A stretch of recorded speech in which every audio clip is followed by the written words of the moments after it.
Hello and good morning everyone. मैं तौहीद खान इस छोटी सी वीडियो में आपका हार्दिक स्वागत करता हूं।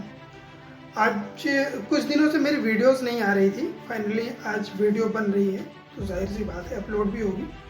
मैं आज बात करने वाला हूं, हमारा प्रेजेंट जो होता है वो हमें बता रहा होता है कि हमारा फ्यूचर कैसे होगा। हमारा प्रेजेंट हमें बता रहा होता है कि हमारा फ्यूचर क्या होगा। कैसे पता चलता है ये ऐसे पता चलता है हमारे दोस्त कैसे, हम कैसे दोस्तों के साथ में रहते हैं, हम कौन सी बुक्स पढ़ रहे हैं, हम क्या स्टडी कर रहे हैं।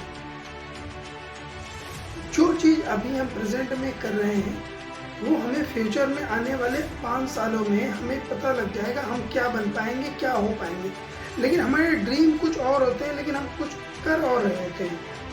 और कई बारी ये चीज़ 6 महीने 1 साल बीतने पे सबको समझ में आ जाता है कि मैं सही ट्रैक पे नहीं चल रहा हूँ। अगर मैं ऐसे चलता रहा तो फिर मेरा जो गोल है वो अचीव नहीं हो पाएगा, जो मुझे करना चाहता हूँ वो नहीं कर पाऊँगा।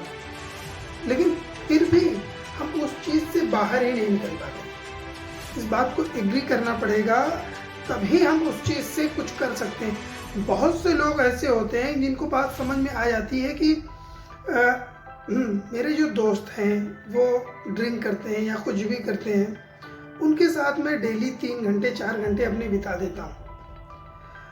अभी कॉलेज के नाम पे मैं जाता हूँ, घूमने निकल जाता हूँ, तो उनको बात समझ में आ रही होती है, लेकिन उनका ड्रीम क्या है, उनका गोल क्या है। कोई इसमें चाहता है डॉक्टर बनना चाहता है, कोई चाहता है इंजीनियर बनना चाहता है, लेकिन कॉलेज तो जा रहा है लेकिन वो बंक मार दे रहा है। कुछ तो ऐसे हैं जो बैचलर कर लिए हैं, उसके बाद भी अब कुछ गवर्नमेंट जॉब की तैयारी में लग गए। गवर्नमेंट जॉब की तैयारी में लग गए, लेकिन उन्हें समझ में आ जाता है 4 पेपर 6 पेपर देने के बाद समझ में आ जाता है कि गवर्नमेंट जॉब में मेरा नहीं होने वाला है कुछ। लेकिन फिर भी वो अपने आप को, अपना टाइम खराब करते रहते हैं और अपने आप को बेवकूफ़ बनाते रहते हैं। ये बात उन्हें समझ में आती है कि ये एग्ज़ाम मैं क्रैक नहीं कर पा रहा या नहीं कर पाऊंगा। देखिए, इस बात को अपने दिल पे लेने की बात नहीं है कि तौहीद सर आप मतलब कि कुछ भी बोल देते हो वीडियो पे आके, ये ऐसा नहीं होना चाहिए।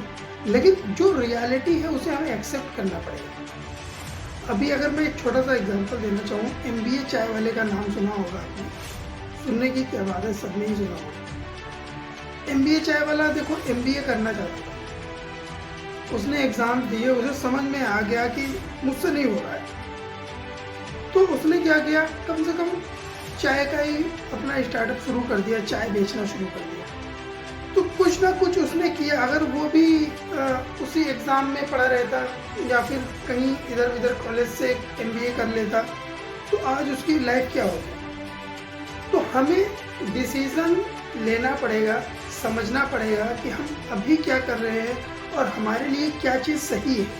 अगर मुझे इस वे में जाना है, अगर मेरा ये गोल है, तो मुझे इसके लिए ये करना पड़ेगा। अगर आप सिविल सर्विसेज की तैयारी करना चाहते हैं तो आपको कम से कम 8 घंटे डेली पढ़ना ही पढ़ना पड़ेगा। आप 4 घंटे घूम रहे हो, 2 घंटे पढ़ाई कर ली, इधर उधर की कर ली, फिर अगले दिन ऐसे ही चल रहा, तो वो आपके सिविल सर्विसेज की आप कभी फाइट नहीं कर पाओगे, कभी आप एग्ज़ाम क्रैक ही नहीं कर पाओगे। तो उस चीज़ को, उस मॉडल को हमें समझना पड़ेगा और उस वे में चलना पड़ेगा। Thank you for watching. Channel को लाइक और सब्सक्राइब करना ना भूलें।